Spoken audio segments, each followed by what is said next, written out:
Make sure you take some time to look over the schedule for the rest of the day. We'll have the lunch break at noon. But before we do that, we've got a few other presenters. We're going to have a panel for questions and answers toward the end about congressional hearings, about the presentations, anything that you guys are interested in finding out more about. We're also going to have new fun if you guys are interested in connecting with these guys as well. Our next guest, like I had mentioned earlier, is a returning speaker. He was here last year. I'm glad you guys some of you got to see him then. This year, I want to make a mention because this is also very intriguing to me. There's also so many different topics that tangent off of the UFO subject, and it's really important to see that this is helpful to connect ideas, connect different areas of study, different areas of research. This is the 60th anniversary of the JFK assassination, when we lost President Kennedy back in 1963 over my neck of the woods up in Dallas. And I'm glad to have learned a lot of that research through my buddy, the late Jim Mars, who I know Mike knew as well, and we have different things that we can look into as far as what we can understand went into that research. But there's some interesting ideas about what connects that sort of subject with what Mike is going to be presenting on and what we're talking about here with the Edinburg UFO conference. This topic of ufology, of the idea of alien extraterrestrial realities is really important for us to see how this makes some of these subjects connect together for a greater understanding. Mike's been an aerospace engineer. He's been on several different programs. You probably see him on TV. We actually got to see him. We were just watching TV and saw him on Ancient Aliens last night, along with some of these other guys, which was kind of fun to see. He's been on a number of programs, investigating different cases, looking into the subject. He's been on social media, doing podcasts and other shows, and has written a number of books. He's a specialist when it comes to space, the moon, Mars, NASA, all of these different things that make us wonder what's really going on. Because not everyone just is going up to space and looking at these things and has hands-on experiences. He's been looking at this for a number of years, has a number of books here, and you can get online, follow up with him on social media and all the things he's got going on. So without any further ado, please help me welcome back to Edinburg, Mike Bara. Thank you, Daniel, and thanks very much. I kind of like to do this. How many of you folks are not on social media? Well, you are now. It's great to see such a terrific turnout. You guys, I love being here. This is a great place to come. I hope we get to come and do this show every year. I promised the lady, I don't know where she is, but I promised her at JFK this year she brought me back, so here I am. So I really think it's relevant because, before we get started, because John F. Kennedy was killed because of aliens. He was killed because of what he knew about aliens, and I'm going to show you he was killed because of what he was going to do about aliens. And it's a complex story. I need 2.5 hours to tell it. I have 45 minutes or so. I'm going to bang through it. I will tell you that I do have copies of my book on the subject out there at the tables for after the show. So if you want all the details, come out and get one of those. And then there are some videos online that I'm going to refer you to that I would recommend you look up. If you don't believe the story I'm going to put together here, there's a lot of backing for it. So and the fact that it's 60 years and Kennedy, as we're going to learn, was fighting against what we might call the deep state today, or the non-elected government that seems to be running things behind the scenes. And he ran afoul of them, and it's very important, I think, because I do believe that what happened 60 years ago, his assassination, is very relevant to what's happening today with the congressional hearings and all that. So let's get going here, and hopefully it'll show up on the screen, and it's not on the screen. Sandy, Sandra, help. Anybody? Bueller, Daniel. You're the tech support, right, Dan? We're not. Daniel Jones, everybody. He's a great guy.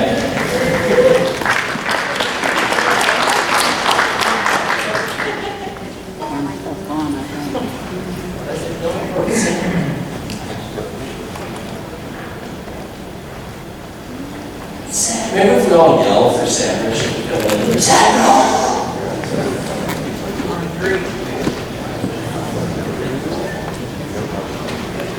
Yeah, I'll 1, 2, 3. Sandra.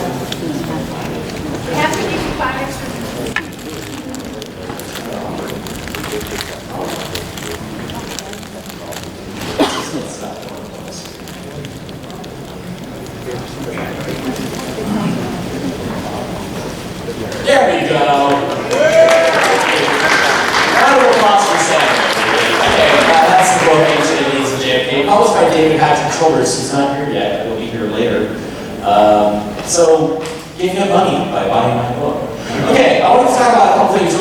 before we get started.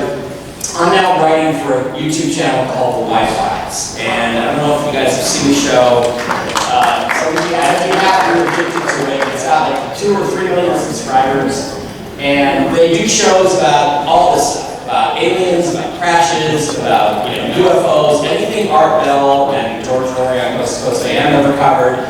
He's going to cover, and he has this wacky sidekick called Cuttlefish, who's a little fish in a bowl with big human teeth who gives him a hard time.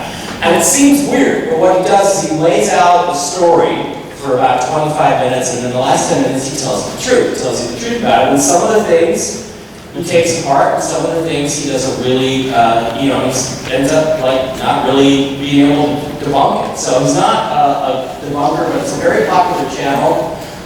These are the last couple of episodes, so go to the Y-Files on YouTube, and I highly recommend you start watching and get addicted to it. I co-wrote with him the Roswell episode, that's one there, and the Sixth Extinction, and I'm going to pitch one later this year, small town UFO incidents, and we're going to be including Edinburg in that pitch, and I believe he'll say yes and let me do it, so there is more to come on this. All right, let's get on to JFK. And 60 years ago in November, President Kennedy was assassinated. This is a screen cap from his Zapruder film just moments before he was shot in the head and murdered at Dealey Plaza in Dallas. And the story goes back a long ways. His father, Joe Kennedy, was a very ambitious man. He was an Irishman. He came from nothing. He made a ton of money in basically insider trading on Wall Street back in the Depression era, when it was still legal to do that. It is now only legal for Congress to do that, but you can't do it. But he made, that's how he made his money, and there was some bootlegging involved and things like that. But he wanted to be president, and he was appointed by Franklin Roosevelt to be the ambassador to England. He made a huge mistake during the war because he basically said to the English after Germany conquered France that you should just give up and make a deal with Nazi Germany and stop fighting them. And then the Germans started the Blitz. They started bombing London, and so he became very out of favor. So he had ambitions to be the president, first Irish president. Remember, the Irish are as discriminated against as any minority group ever in American history. So he wanted to be the first Irish president. That dream evaporated, so he passed it on to his son, Joe. Joe was the older brother. He was supposed to be the guy to go, and the guy that was going to take over the family legacy and become the first Irish president. But Joe had to become a war hero in order to do that. But he was killed in an aviation accident. He was a pilot, so the whole thing fell to his son, Jack Kennedy, or John F. Kennedy, who was the party boy. He was the second son, he was the Prince Harry, he was the guy that got to just like, what do they call it, the heir and the spare? The heir and the spare. So he became the man. And after that, he was in the war, he was a service in the Navy. There's a very famous incident, he was aboard a patrol boat, PT-109, which got sliced in half by a Japanese submarine. And he rescued, very heroically, Kennedy rescued 8 or 9 of his fellow sailors and swam more than a couple miles to an island with life support jackets and stuff, and basically puts a bit of the rope in his mouth and swam and met all these guys and injured himself very severely. He had a lot of back pain, and of course we know Kennedy had a lot of character flaws. He had a lot of problems. There was a lot of women in his life and all that, but he did do some heroic things. He was a very intelligent man. Well, after his injury, he was at a hospital in Hot Springs, Arizona, where he was actually tended to by a nurse named, I think, Virginia Cassidy, who's Bill Clinton's mother. But that's just a coincidence that she's Bill Clinton's mother. But anyway, so after that, he was discharged and he became a reporter. His father got him a job with Hearst newspapers, and he started following around this gentleman, James Forrestal. Well, James Forrestal was Secretary of the Navy, and they toured Hitler's offices. This is Hitler's office in Berlin. And here he is again with following along with some senior leaders. This is Mr. Forstall. Forstall eventually became the first Secretary of Defense of the United States of America. And here's a shot of them together in Hitler's office in Berlin. And let's see, there's two presidents and a Secretary of Defense in this picture. There's John F. Kennedy, there's Dwight Eisenhower, and there's James Forstall before any of them became leaders. So in my book, Hidden Agenda, I talked about the end of the war. And it's very weird because if you look at what happened at the end of the war, George Patton's Third Army had basically crossed all the way across France and was right up to the River Rhine.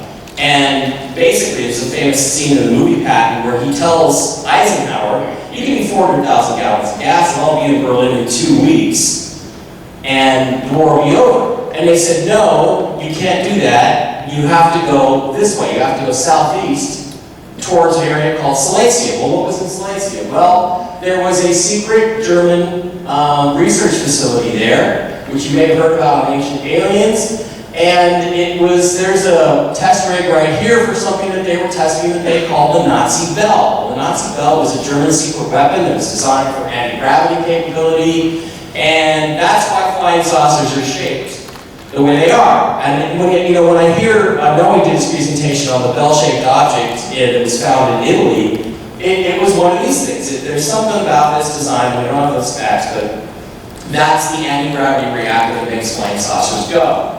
And here's an example of it in the test rig, and here's an example of how it would look inside a typical German Hannibal flying saucer. The whole thing makes sense. So Kennedy and Forstall went there. They were within just a few hours of this facility at one time. We've documented that fact. So I suspect Kennedy knew something about anti-gravity and flying saucers and stuff as early as 1945. And the important thing here to remember is that Hermann Oberth, who was Wernher von Braun's mentor, the guy who took us to the moon, was asked one time, how did you guys accomplish all these incredible things with your jet engines and all your technology? And he said, we had help from the people of other worlds.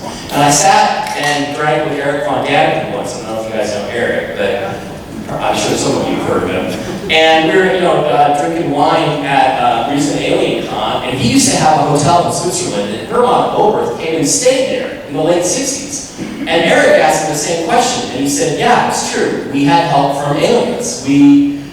So if Kennedy knew about this stuff, then he knew about aliens as far back as 45 when they toured this facility. So the plan for his life was to become president. So in order to do that, he had to become politically involved. So he got back from the war, he ran for Congress in 1946, he was elected, and he was a charismatic man, did a great job, was a very successful politician, and then he decided to run for Senate after a couple years as a congressman, because that's going to increase your profile and hopefully get him more towards the presidency. So in 56, he ran for the U.S. Senate, but one of the problems was if you're going to be president, back in those days, you have to have a stable family life. You have to have a wife, and you should have a family, you should have children. So they hooked him up with Jacqueline Bouvier, they found her, they got married, it was kind of a historical wedding type of thing, and then he started pushing to be president.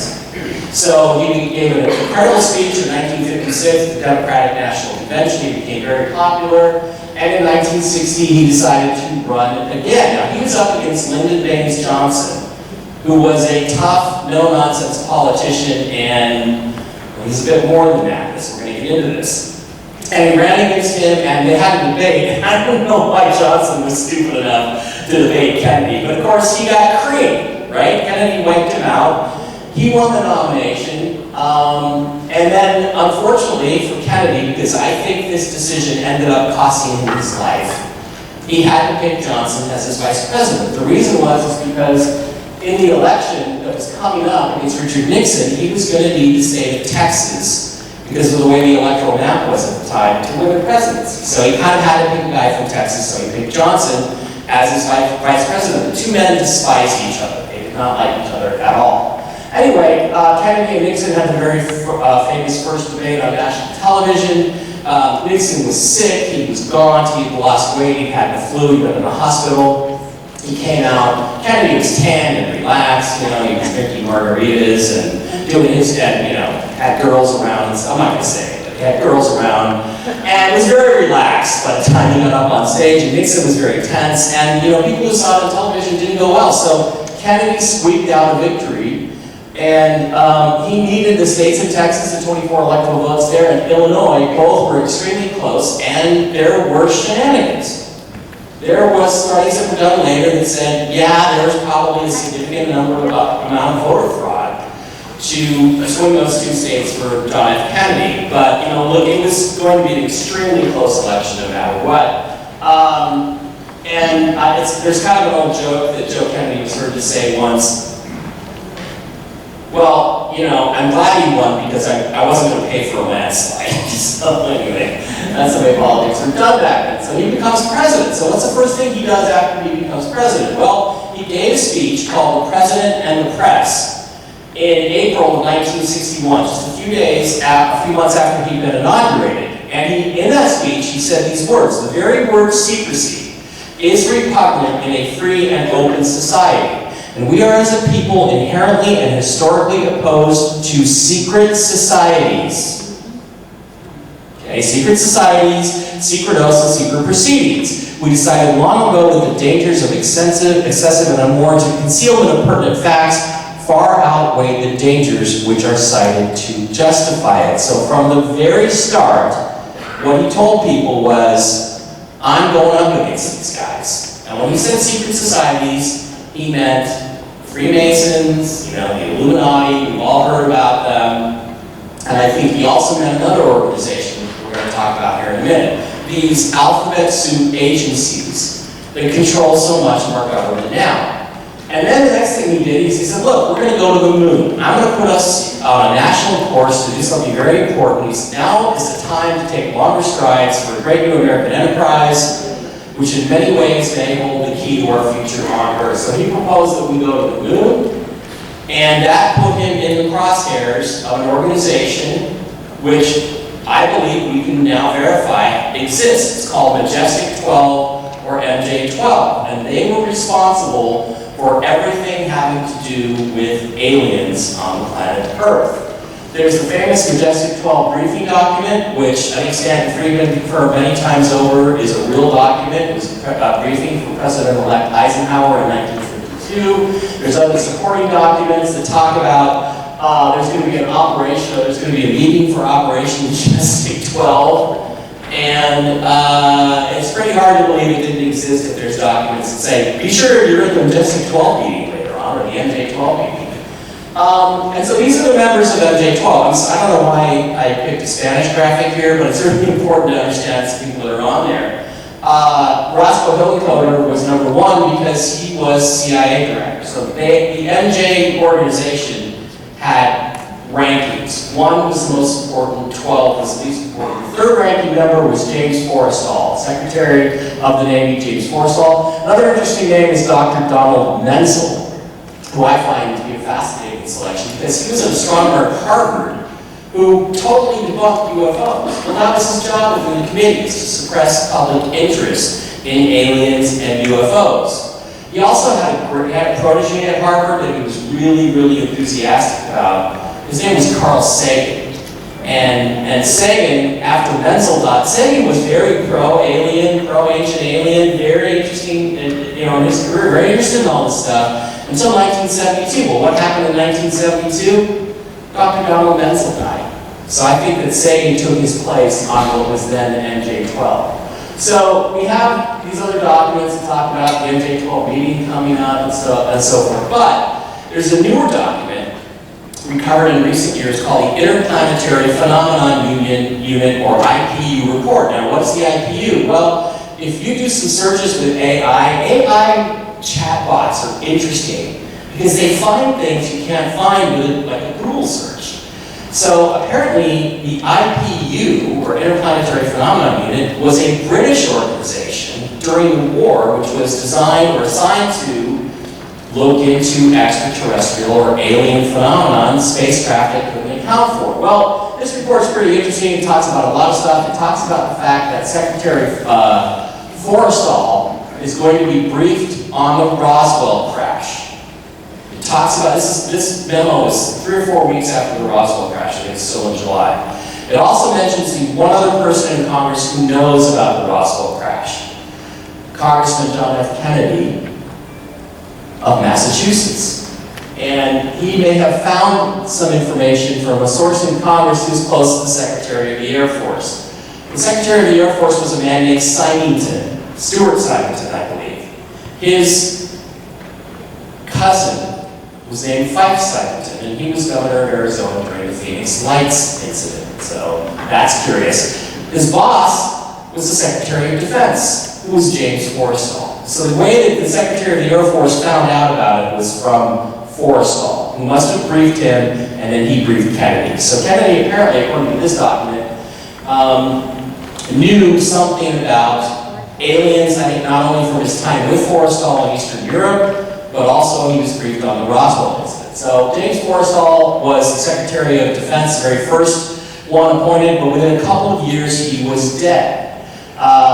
He's listed here as a member of MJ-12. According to this memo, his death of Secretary Forrestal on 22nd May creates a vacancy which was remained unfilled until Walter B. Smith, Walter Bedell Smith, was appointed as a permanent replacement. Well, Forrestal's death is more than a little bit mysterious, because what happened was, almost immediately after he became Secretary of Defense, the press started going after him.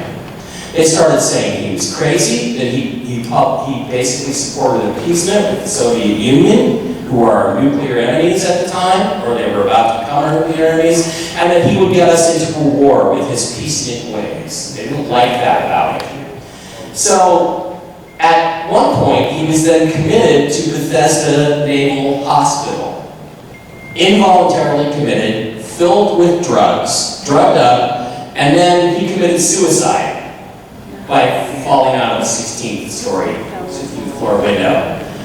I don't know how you can commit suicide with your pajama drawstrings tied around your neck, having already choked you to death first, but that's the ruling. So there's a book out there called The Strange Death of James Forrestal, and it's very interesting stuff. So in 1963, a few months before his death, President Kennedy went to Arlington National Cemetery on Memorial Day to give a speech about the fallen soldiers. After that, he spent about 45 minutes. He had them drive him to a special place on Arlington National Cemetery, and he sat very solemnly, very quietly. There's one photograph of it, this is it, at a gravesite in Arlington National Cemetery. He didn't say a word for over 25 minutes. He just stood there. The grave is that of James Forrestal. So they were close, and there's all kinds of other details in my book and stuff about how they knew each other and their family relationship. They were very close. So Kennedy assumes the presidency. After he says we're going to go to the moon, he goes to Vienna, Austria for a summit with Soviet Premier Nikita Khrushchev. And it didn't go very well. But Kennedy did something extraordinary. He said to Khrushchev, rather than compete against each other to go to the moon, why don't we work together to go to the moon and share everything? Khrushchev thought this meant that Kennedy was weak, because Khrushchev was an old-fashioned guy. So he decided, I can take advantage of this president. He bullied him a little bit at Vienna, and then he stuck missiles in Cuba, which precipitated, of course, the Cuban Missile Crisis. And Kennedy stood up to him and stared him down with the blockade and all that stuff, which is really interesting history if you want to watch it, and go look at videos of it. It's very fascinating stuff. And eventually Khrushchev backed down. So Kennedy after that said, look, we can't have this happen again. So the second time in secret, and this is all documented by Khrushchev's son, Sergei, he offered it again. Even though the Russians were still ahead of us in technology and heavy lift technology, Kennedy said, look, let's go to the moon together. Let's go to the moon together rather than fight each other. Khrushchev said no the second time. So, as I talked about in Hidden Agenda, Kennedy, when he was talking about what he wanted to do in space, appointed, this is really interesting, he appointed James Webb as the director of NASA, as his director of NASA. Now, when Kennedy talked about secret societies, he meant Freemasons and people like that. Webb was a 33rd degree Scottish Rite Freemason, so I think this was kind of an odd appointment, and there are people who say that he was forced to accept Webb. But here's Kennedy at NASA with Johnson. Doesn't Johnson look really interested in the moon? Look how interested Lyndon Johnson looks. This is Kurt de Bus. He is a Nazi war criminal, SS Nazi war criminal, brought over by von Braun. This is Allen Dulles, CIA director, who would, upon his appointment as CIA director, become the new MJ1. And of course, there's President Kennedy, all watching homage. I love the cigarettes. The 60s were so different. I'm old enough to have flown on airplanes when people smoked on it. It's really weird. All right, so then Kennedy goes to the UN. And in September of 1963, he goes to the UN and he gives a speech about world peace. And also, you see this chair? What is that? I call that the Anunnaki chair. Look at the size of that thing. People say, oh, that's just a chair the speakers sit in before they're introduced. And I was watching a speech by, I think it was a Venezuelan guy, and he's sitting, and the arms are like this high, and he's like, he looks like a little kid. It is a chair designed for a 8 or 9 or 10 foot tall person. And again, I talked to William Henry, he said that is, the empty chair is symbolic of the Messiah. So that is the Anunnaki chair at the UN. Anyway, Kennedy goes on and he says, look, I think there's room for cooperation in certain endeavors, especially in the exploration of space. And I include among those possibilities a joint expedition to the moon. This time he made the offer in public. How do you think that went over? Well, not really well. Again, the press starts to attack him. Here's a little cartoon, it was Khrushchev and Kennedy on board a rocket, and I told you this was how I was afraid this was going to happen. I think I talked about it. And there was a lot of pushback from American congressmen and so forth. So, the interesting thing here is that Sergei Khrushchev said in an interview, he's a former senior fellow at Brown University, he said that his father, Nikita Khrushchev, as they were walking together in like late October of 1963, had decided to accept Kennedy's offer because the Russians by this time had fallen behind the United States in rocket technology. They were going to lose the space race, and the only way to save face would be to accept this. Plus, Khrushchev also did not want another human missile crisis where we came to the brink of nuclear war. So according to his son Sergei, they walked, he said yes. Okay, that's fine, he said yes. Doesn't matter if he says yes unless he does something about it. So what did he do? He issued 2 national security action memos. One that's publicly acknowledged by the Kennedy Library, that's this one, and one that's, we're going to see in a second, that's not publicly acknowledged by the library, but is legitimate. These have been analyzed by Dr. Bob Wood, he's the guy who hired Stanton Friedman to investigate UFOs, senior documents expert in the world as far as I'm concerned. This one says, okay, NASA, I want you to open an office to begin sharing technological information with the Russians. Okay. The second one is more classified and somewhat redacted, but it has some bizarre statements in it, if you think about it. And one of them is this. A discussion I had previously, I've initiated and I've instructed James Webb to develop a program with the Soviet Union. Wow, why is this graphic not look great?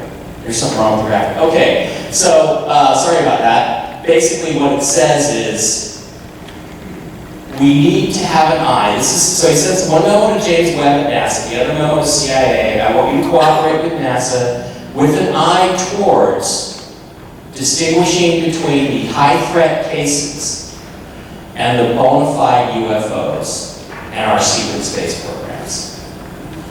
So basically right there in the memo is, we need to make sure the Russians know the difference between secret, regular technology we're developing and UFOs. So he's acknowledging the existence of UFOs. The interesting thing about the date of these 2 memos is that they are November 12, 1963, 10 days before President Kennedy was assassinated.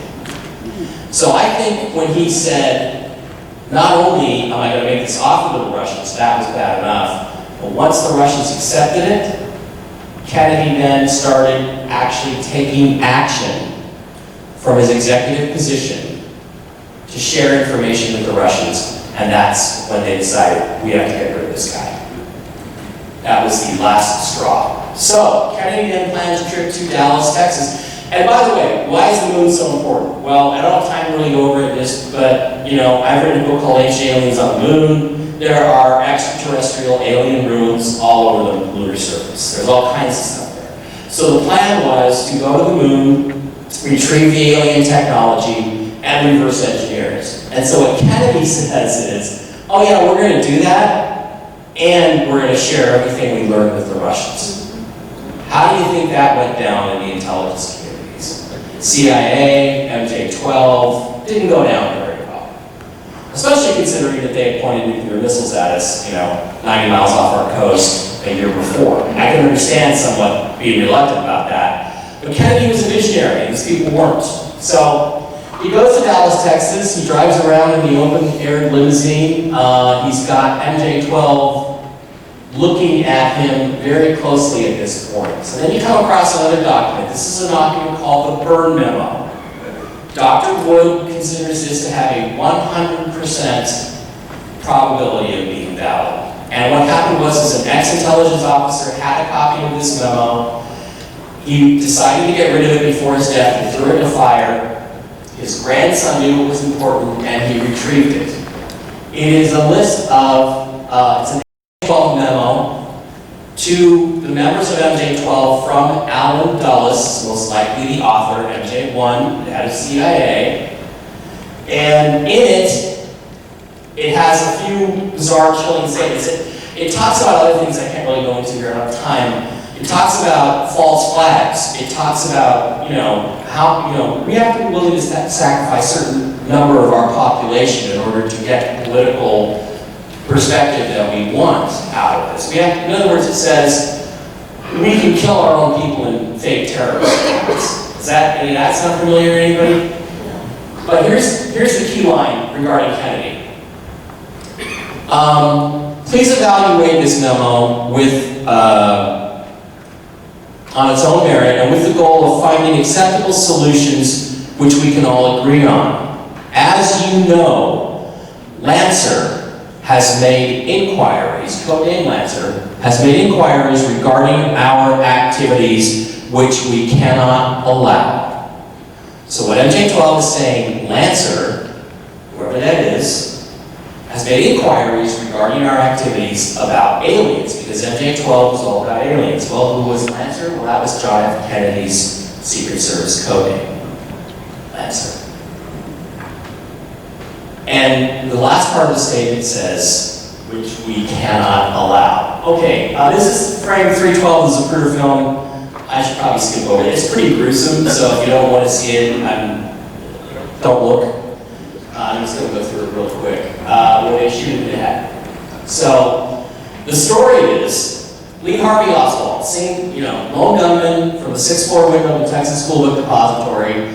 There's people who say that this image is a fake, and it looks good to me. I don't get where they see that. Oh, there's a straight line here across his neck. I'm like, where is that? I don't know. But Lee Harvey Oswald ordered an Italian Magnum Carcano 22 caliber rifle under A. Haddell, a fake name, and he had the rifle, and the papers in his hands are actually Fair Play for Cuba stuff, because he was involved in an organization called Fair Play for Cuba, which was a communist organization at the time, wanting the Cuban government to, basically have a fair shot.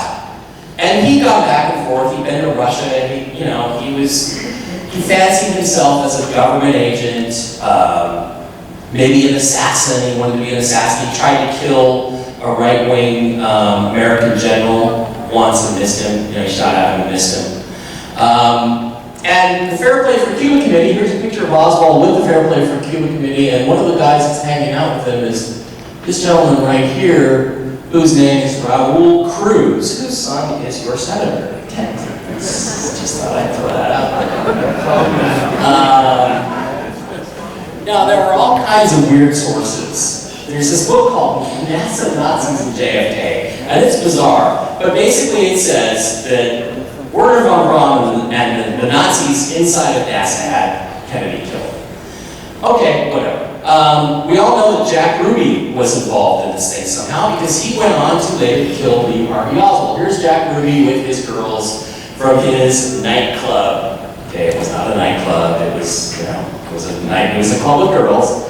And he's the one who killed Lee Harvey Oswald. That happened right in the basement of the Dallas Police Department. And to this day, nobody knows how Ruby got in there. Nobody knows who let him in. Nobody will admit that they saw him, but somehow he ends up in the basement when they're taking Oswald out in front of the press and shoots him in the stomach and kills him. So, then along comes President Trump in 2017, and he said, okay, I'm going to release all the Kennedy documents to put the conspiracy theories to rest, which he did. He released a whole bunch of documents. He didn't release them all. There were some that were redacted, and then Biden has now continued to redact them, so they're still not allowed, we're not allowed to see them. Now, I've been told by a birdie who knows some people that he was able to ask Trump what's in those documents, and the response was, it's so terrible you won't believe it, and I'm not sure we should actually tell him. But I don't know, that's what he said. But he did release documents, and when I found this one, I'm like, okay, I know my theory is correct. I totally know it's correct. This is one of the documents. It's from FBI to the director of FBI from New York, and it says, the yellow part says, the president was actually assassinated by Dallas police officer Tippit. Also, 1 week before the assassination, Patrolman Tippit, the head of the John Birch Society in Dallas, and the John Birch Society is an old school, very super ultra-conservative, right-wing militia group, basically. Patrolman Tippit, the head of the John Birch Society in Dallas, and an unnamed third party, suggested by individuals as being Oswald, were together in Jack Ruby's nightclub. So Dallas police officer Tippit, Lee Harvey Oswald, and Jack Ruby were all hanging out together 1 week before President Kennedy was assassinated. Okay, so what happened in Dealey Plaza? I'm going to try to go through this really quick. This is Dealey Plaza from the air. This is the Texas School Book Depository. That is the window in which Lee Harvey Oswald is alleged to have shot at the president. He shot 3 times. This is the so-called grassy knoll. There's trees there and a picket fence. This is the pergola where Abraham Zapruder stood. Here's a close-up of the area. This is Elm Street. So when you look at these different positions, this is where everybody was, Oswald and these different folks that were there, and Zapruder was right here, standing on top of the concrete, taking film of the president's motorcade as it went by. Now, there are witnesses. This gentleman, black gentleman, I forget his name, he says, I saw a guy in a white t-shirt in a 6th floor window with a rifle take 3 shots. He saw him, and other people saw him too. This is all in the Warren Commission report, out of the School Book Depository. Now, what people say is, okay, there was this thing called the single bullet theory, which was come up with by Senator Arlen Specter, who was not a senator at the time. And he said, well, 1 bullet passed through Kennedy, because we know 1 bullet missed everything. Because it hit the concrete and actually chipped the concrete, bounced up and cut a guy's face, like, in the path of the motorcade, but not really close to Kennedy. So the second bullet, because they're saying the 3rd bullet was from Oswald and hit Kennedy in the head. So the second bullet had to have hit Kennedy, passed through him into Governor Connolly. So in the JFK movie, Jim Marsh, the magic bullet, it had to change direction. It had to go, through Kennedy, take a right-hand turn, and go through Connolly and end up in his wrist and all that stuff. That's not actually correct, because in fact, the path was through Kennedy. Kennedy was outboard of Connolly and above him. So a shot down, hit the president in the back, went through his neck, tumbled sideways, and tore through Connolly. Okay, so the single bullet theory, actually, in this case, it does work. It's not really a good argument against the assassination. Also, the thing that most people don't know is that President Kennedy was basically dead when he was shot through the neck. The headshot was like coup de grace, it didn't matter because it severed the vagus nerve that tells the heart to beat and the lungs to breathe. So President Kennedy was going to be dead from that first shot anyway. But there's more to it. So here's the path that the bullet would have to take towards where Kennedy was first shot, and it lines up. And they've done experiments, there's been some shows on TV where they put the limousine right where they think it was, right where it was when the first shot hit Kennedy, and they shot the laser back up, and it just goes straight to the 6th floor window. So there's, Kennedy, I think Oswald definitely was there, definitely made that shot. And they say, well, the bullet's pristine, it's not damaged, look at that. Well, they only look at it from this side. If you look at it from sideways, it's flat because it tumbled after it passed through President Kennedy's body. And there have been experiments proving that all that stuff is true. So, in addition to Zapruder, who was filming, there were 2 other people filming. There was a lady named Marie Muchmore and a man named Orville Nix, who were filming the assassination at the time. They're not as close as Zapruder. This is the Marie Muchmore film. Now this is a stabilized image. So this is actually the limousine, but it's just stretched. It's an artifact. It's not. There's no real barrier there. Here's the limo. Here's the couple. Again, their name is Dave Smith, with 2 children, who were very famously on the grass. So this is just grass here. This lady is the so-called Babushka lady, who believes now been identified as a lady named Beverly Oliver. And the lady in the black here is Mary Mormon. Yeah, Marie Muchmore, Mary Mormon, all these names. She was taking a Polaroid right at the moment. Now, I want you to look at a couple things. This is the president right here. This is Jackie. This is the president. It's very faint to see, but there's like a puff of something in front of his head. Okay? And as you zoom up on that and you colorize it a little bit, you can see it's red and it's blood. And then if you look at his head, see this line right here? So that's the front of his hair is pushed directly up. Notice the back of his head is fine. His hair is all fine and nice.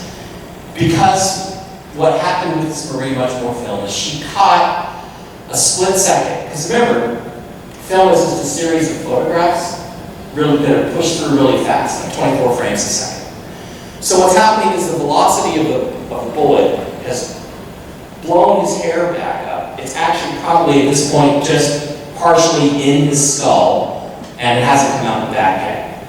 And this image right here, which I think I'm the only one who's ever talked about this and this film in this context, proves that he didn't get hit from behind. He got hit from the front. Because you've seen it right here on this film. And again, that's more of a close-up thing. And it's blurry because, things are blurry. Now, here's the Orville Nix, a screenshot from the Orville Nix video. And you can find these videos. There's high-quality stuff on YouTube. I want you to notice something. See the police motorcade here, all these cops? Where are they looking? They're looking up there. Another frame.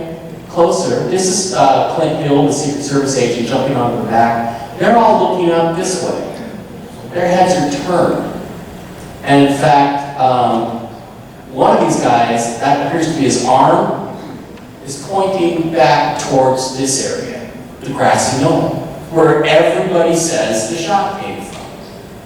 So this is the Mary Mormon photograph. It's a Polaroid. The president is not wounded yet, but there's this area up here that's very interesting, that there's sort of a bright spot there, and people started looking at this. There's a great documentary called The Men Who Killed Kennedy. You can still find it on YouTube, episode 2, The Forces of Darkness, The Men Who Killed Kennedy. And they go through the photo analysis that they did on this photo. None of this is Photoshop. None of this is computers. This was all done in the late 80s by hand by a guy named Gary Mack, who went on to become the curator of the Kennedy Assassination Museum and the Book Depository, and another researcher. They went through and they took another image of the Polaroid, made new negatives, and started working with light and shadows in that area. At the same time in that episode, first 20 minutes is great in this episode, don't bother after. Then they get into like French hit squads and all this other crap, it's nonsense. But there's a guy named Gordon Arnold, and he said, I was there the day of the assassination. I went down, and he just got out of basic training. He was on his way to a station in Alaska.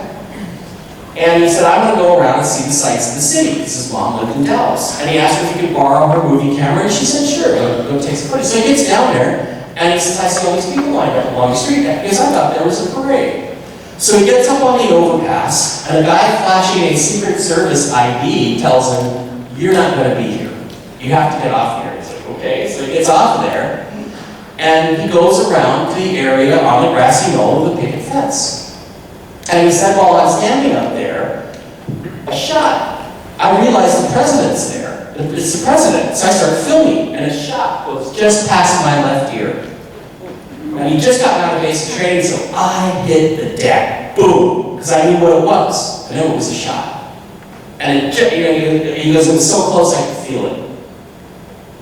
So he then goes on to say, I'm laying there, there's all this commotion. And I see a man come around from the picket fence. And he's holding a gun on me, he's holding a rifle on me. And he says, were you filming? And I said, yes, because the gun's pointed right at him. He said, give me your camera. He said, I can't give you, I can't give you my camera, it's my mama's camera. Give me the film. So he gives him the film. And the guy goes and runs away around the picket fence. And earlier he had seen a railroad worker in a white t-shirt and a hard hat. And these are all of his descriptions, okay? And he basically said, the one thing that was curious about the guy was that he was wearing a Dallas policeman's uniform, but he wasn't wearing a hat. He had the whole uniform, but he wasn't wearing a hat. So keep those things in mind. This is an example of a puff of smoke coming from the grassy knoll. That's the limo. This is just moments after the assassination where they sped up and hit the gas. That's the overpass that Gordon Arnold was talking about, that he was not allowed to be on. And there were a bunch of different limos in there. Now, this is the Vice President's limo, which is a couple cars behind Kennedy. And included in that is Vice President Johnson, Lady Bird Johnson, who later would become the First Lady, and Senator Ralph Yarborough of Texas. He was your Texas senator. So when they interviewed Yarborough for this program, he said, I saw, when the shots started running out, I saw an infantryman, a guy in a military uniform, hit the deck, and I thought to myself, that's a well-trained soldier. Because he'd been through all that stuff too in the war. That's a well-trained soldier. I said he hit the deck and threw himself back against the wall. He meant the picket fence, but he said the wall. Okay?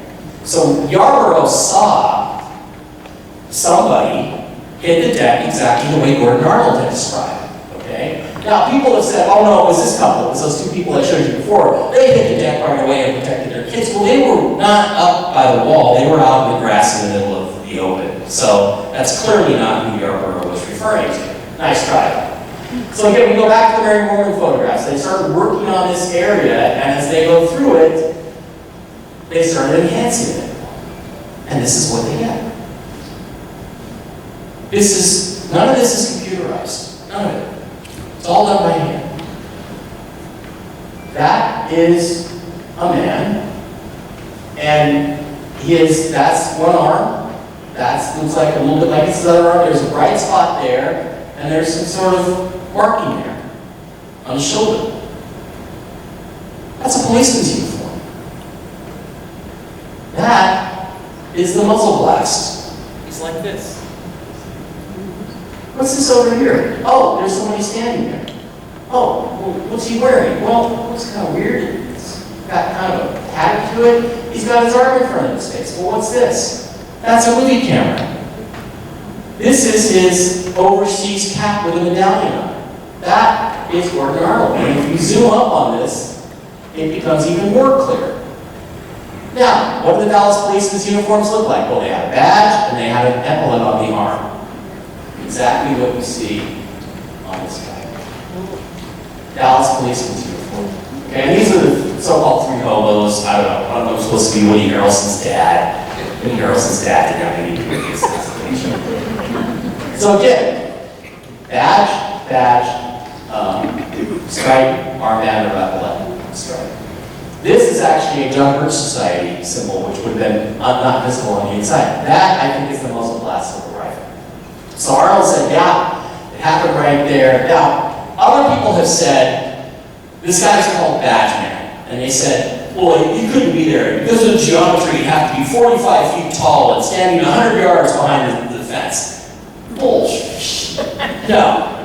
This is Google Earth, okay? This is the area of the picket fence. There's a tree there to the left, and there's a big tree there with some shadow. This lady is just an average 5'7" lady standing right at the picket fence. I had some pictures that I put in there, but I didn't get to them. That I stood there. I stood at the exact spot. Okay, it's an easy shot. So this is a colorized version.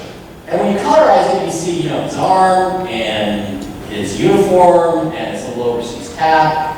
And when you put them together, there's also a third guy here with a white t-shirt and a hard hat, just like Gordon Arnold described before. And he'd never seen these pictures. He'd never seen any of this. And it's right there on the video. You can watch his reaction. It's totally genuine. So here's a sort of black and white version of it. I have done some computerization of this to enhance it a little bit. But then the question becomes, who is this guy? Who is this Badgeman character? Okay, so again, we go back to the memo where they say, remember, Tippett, Oswald, Dallas policeman, Oswald, were all in Jack Ruby's strip club. So most people don't know this, but Lee Harvey Oswald was not arrested or charged ever with the assassination of President Kennedy.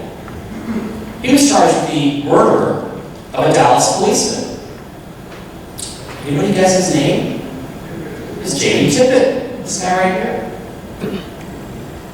30 minutes after the assassination, Tippett finds Oswald on the street. Oswald pulls out a gun in front of multiple witnesses, shoots him 6 times, and runs away into a theater where he was eventually apprehended.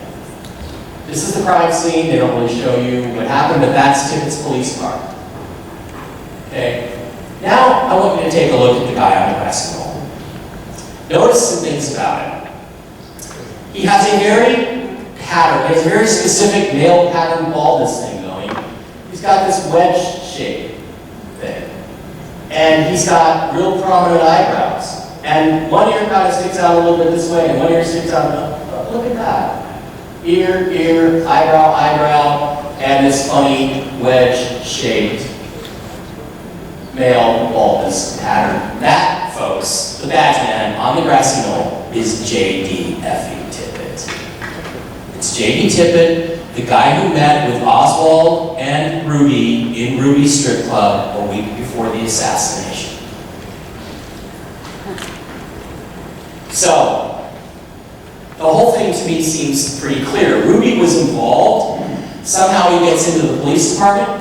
The Warren Commission report says Jack Ruby was not in the grassy knoll, not in the area, not in the area of the assassination, Gilly Plaza. Here's a picture of him from the Warren Commission report of him just outside the police department. So Ruby then kills Oswald. So the pattern is very simple. Oswald and Tippett kill Kennedy. Oswald has orders to then kill Tippett, which he does.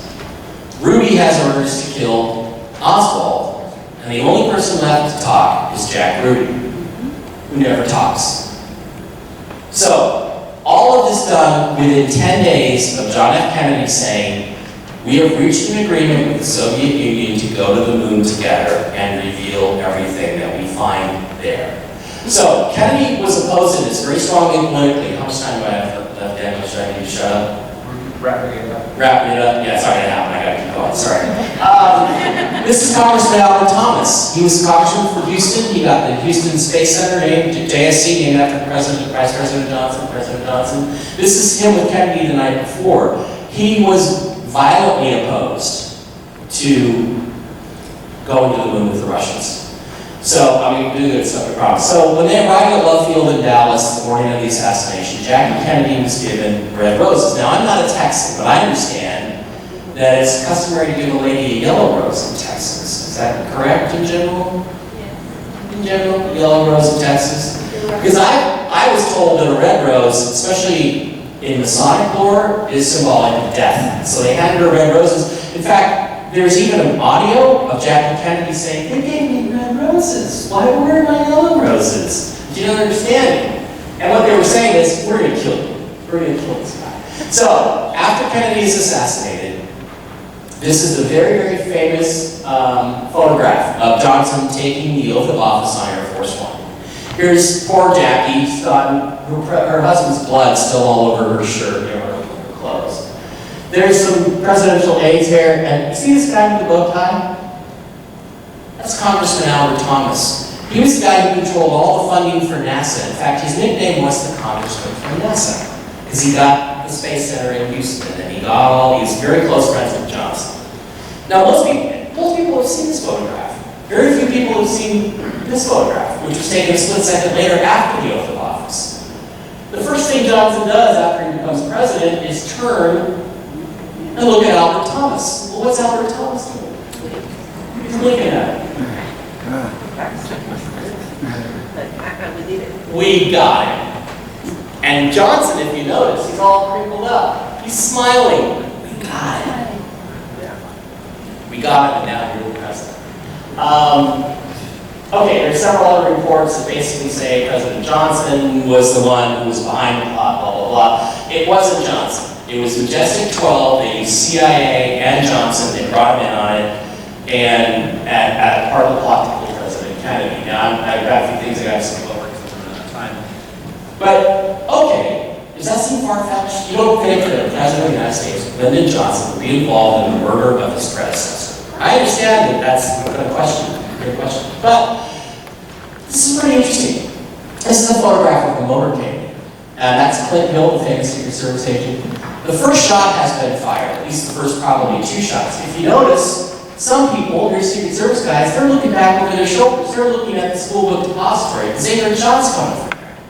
People are just starting to react, right? Here's Kennedy's limousine, here's the Secret Service limousine, here's the Vice President's limousine, and here's the police escorts. They're now all looking over here towards the grassy knoll, which will become more important in a second. So again, I want to remind you, this limo, Senator Yarborough, Lady Bird Johnson, and Vice President Lyndon Johnson. Okay.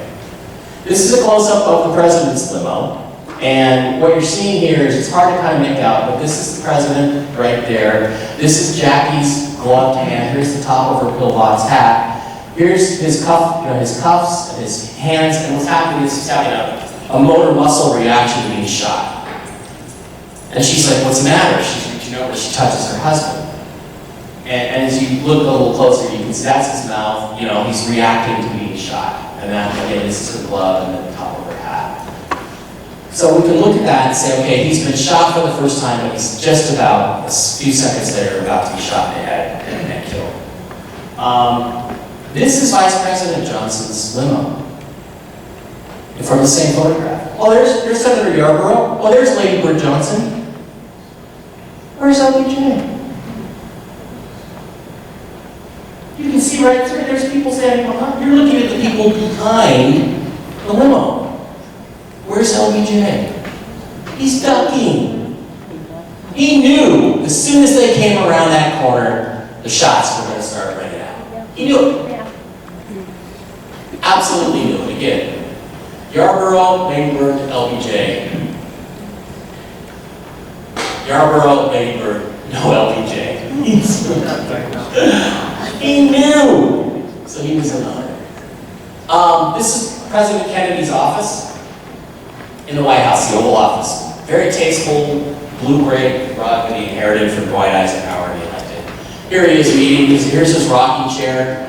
He was famous for that rocking chair. It helped his bad back from his war injury. It's kind of his throne, right? Well, did you know that there was a remodeling done at the Kennedy Oval Office? Did you know that it was done?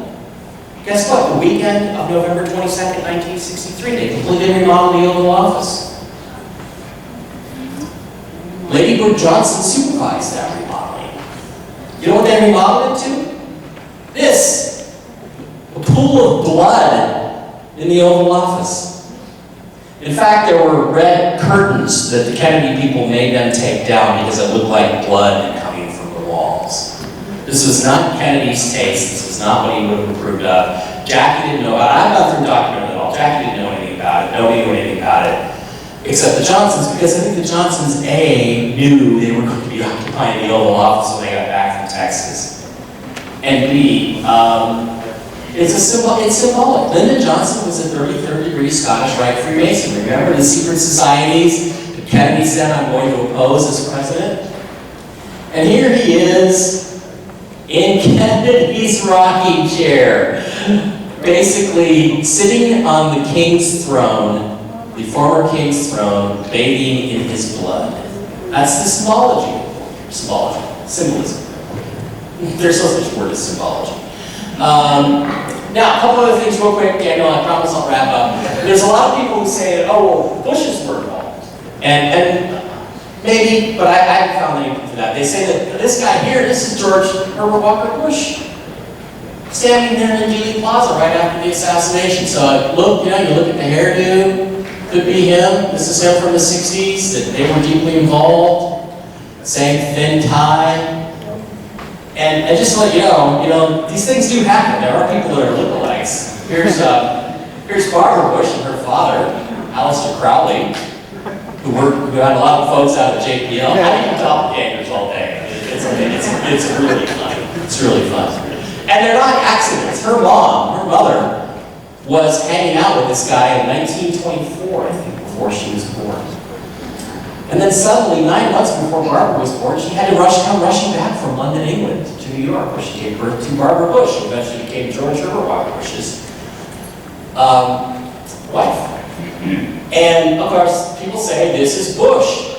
So he had something to do with the assassination. Well, I've looked at it, and it's not George Herbert Walker Bush. It's actually Dallas Police Detective Ira Trantham. So, Bush was not involved, we know that. Now, what they say is that Kennedy was going to give a speech. I promise I'm getting done, just 2 more slides. Was going to give a speech. Some say he was going to give his speech at the trademark in Dallas, which is where he was headed to when he was assassinated. And that speech is apparently been recovered. Now, I don't know if this is authentic. But I know that when I read it, it sounds like Kennedy's voice. So let's go through this statement that he was going to read supposedly to the American people. My fellow Americans, people of the world, today we set forth on a journey into a new era.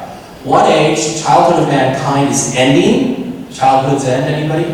And another age is about to begin. The journey of which I speak is full of unknowable changes, but I believe that all our yesterdays, all the struggles of the past, have uniquely prepared our generation to prevail. Citizens of the earth, we are not alone. God, in His infinite wisdom, has seen fit to populate His universe with other beings, intelligent creatures such as ourselves. How can I say this with such authority? In the year 1947, remember, we've established that Kennedy almost certainly knew about that, our military forces recovered from the dry New Mexico desert the remains of an aircraft of unknown origin. Scientists have determined that this vehicle came from the far reaches of outer space.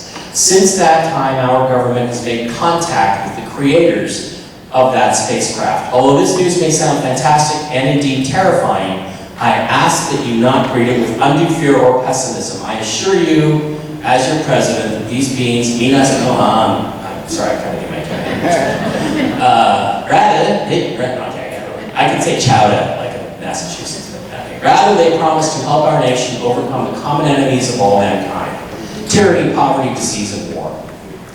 We have determined that they are not foes but friends. Together with them, we can create a better world. I cannot tell you there will be no stumbling or missteps on the road ahead. I believe that we have found the true destiny of the people of this great land, to lead the world into a glorious future. In the coming days, weeks, and months, you will learn more about these visitors, why they are here, and why our leaders have kept their presence a secret from you for so long. I ask you to look to the future, not with timidity, but with courage, because we can achieve in our lifetime the ancient vision of peace on earth and prosperity for all mankind. God bless you. One of the things I think I forgot to bring up was that Forrestal was believed in certain documents to, just like Kennedy, he wanted to tell people about the aliens. That's why they killed Mr. Forrestal, James Forrestal. That apparently is why they killed Kennedy. Now, I don't know that this is authentic. It sounds like Kennedy's voice. The story goes that this was the speech that was in his pocket when he was assassinated. And I just gotta have to finish with one last piece here, which is what Sergei Khrushchev said about President Kennedy, and I think this is absolutely true. I think if Kennedy had lived, we would be living in a completely different world. And folks, I agree with that. Thanks very much. If you have any questions.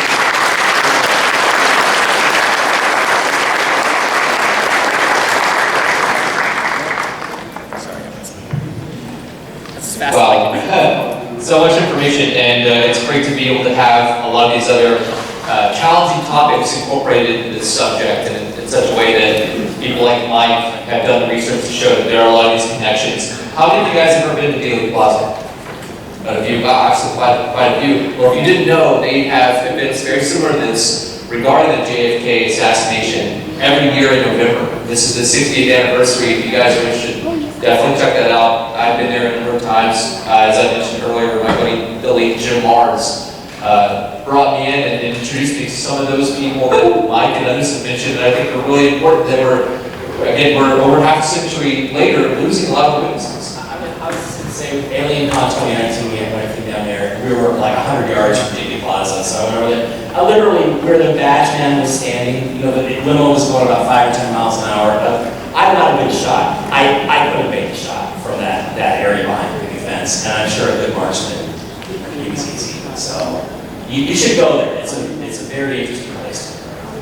Yeah, and you'll see this if you're there and go to Daily Plaza. You can stand in the same place that Zapruder stood, take his film. You'll see a white X that is constantly there on the road, right there with the motorcade where it'll happen. It's pretty historic. But I appreciate you guys' patience in all of our programming. We're going to have our lunch schedule pushed back a little bit, 12:30 to 1:30. But we're going to have our paranormal rangers come up next and get them switched over.